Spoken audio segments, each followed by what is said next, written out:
Todo mundo fala do Garrincha como o homem das pernas tortas, como o driblador louco, como o cara que fazia o estádio rir. Mas quase ninguém fala do peso que ele carregava quando a bola chegava no pé dele. E é aqui que começa a parte que quase apagaram da história. Se você ficar comigo até o final deste vídeo, eu prometo que você vai entender por que Garrincha não foi só um mágico do futebol, mas o homem que ajudou a dar um título ao Brasil quando o país mais precisava vencer. E depois disso, você nunca mais vai ver um drible do mesmo jeito. Agora pensa comigo. Copa do Mundo, camisa pesada, um país inteiro olhando. E do outro lado, marcadores que só queriam quebrar. A pergunta é simples. Como alguém que veio do interior, com dor constante nas pernas, conseguiu virar a esperança de milhões? A resposta não está no talento. Todo mundo fala do talento. O segredo está no que Garrincha fazia quando a bola ainda nem tinha chegado. Pouca gente percebe isso. Enquanto os outros jogadores pensavam em tocar rápido, ele esperava meio segundo a mais. Esse atraso deixava o zagueiro confuso, como quem cai numa pegadinha simples, mas fatal. E era aí que o jogo começava de verdade. Só que tem um detalhe que quase nunca é contado. Garrincha não jogava só contra o adversário. Ele jogava contra a dor, contra o preconceito, contra a desconfiança. E mesmo assim, quando o Brasil travava, quando o título parecia escapar, era para ele que a bola procurava o pé. Mas atenção!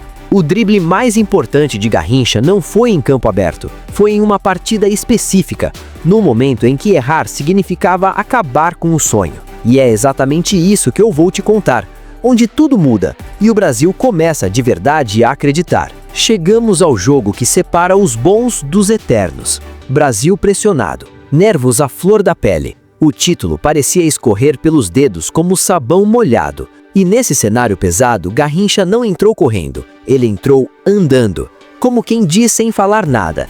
Deixa comigo. Do outro lado, o marcador já sabia o que ia acontecer. Todo mundo sabia. Mesmo assim, ninguém conseguia parar, porque Garrincha fazia algo que não se ensina em treino. Ele olhava nos olhos do zagueiro, esperava o corpo travar, e só então, no último segundo, fazia o simples virar impossível. Não era velocidade. Era humilhação silenciosa. Cada drible era como repetir a mesma piada. E o defensor caía de novo, mesmo sabendo o final.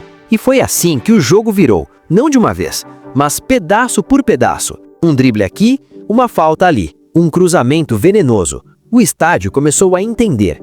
Quando a bola passava por Garrincha, o medo mudava de lado. E aí veio um momento que ninguém esperava. Quando o Brasil mais precisava de calma, ele escolheu o risco. E funcionou. Foi ali que o título começou a nascer. Não no apito final, mas naquele instante em que o adversário percebeu que estava perdido mentalmente. Só que tem algo ainda mais forte escondido nisso tudo. Porque enquanto o país comemorava, Garrincha vivia uma batalha que ninguém via. Uma batalha que explica por que ele jogava sorrindo, mas carregava um vazio enorme por dentro. E é essa parte da história a que transforma Garrincha de herói em ser humano.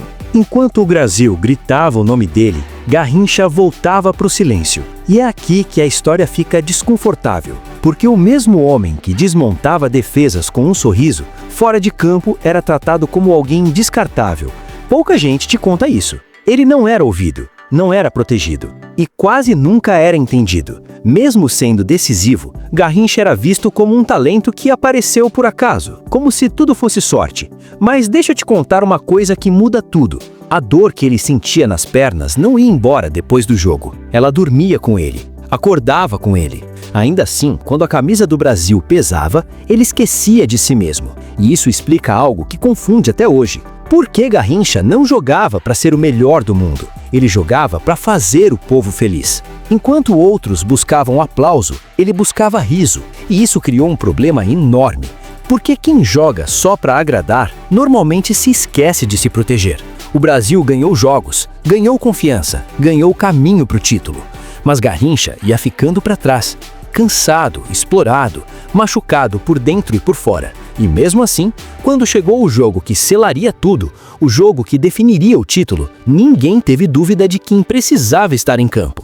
Porque havia algo em Garrincha que não aparece em estatística nenhuma. Ele era o último lugar onde a esperança morava. Só que o detalhe final dessa história não está no drible, nem no gol, nem na taça levantada. Está numa escolha simples, feita em segundos, que mudou o destino do título e selou para sempre o nome de Garrincha na história.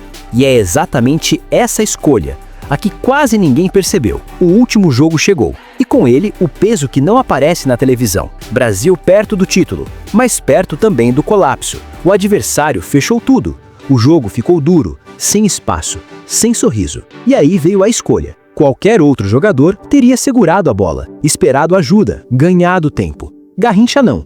Mesmo cansado, mesmo sentindo dor, ele fez o que sempre fez quando tudo parecia perdido. Chamou a responsabilidade para si. Não com palavras, com atitude. Ele foi para cima, de novo e de novo, sabendo que se desse errado, a culpa seria só dele. Esse foi o verdadeiro drible da história. Não foi o da finta, foi o da coragem. Porque naquele momento, Garrincha entendeu algo que poucos entendem. O futebol não muda quando você joga seguro.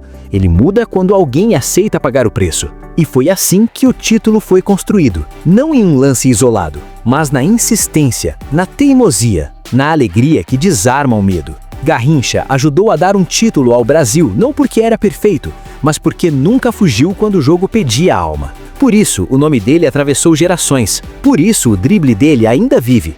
Mas cuidado, essa história inspira, mas também esconde um erro fatal que muitos jogadores repetem até hoje, quando confundem talento com proteção. E é exatamente esse erro que eu explico no vídeo que está na tela agora.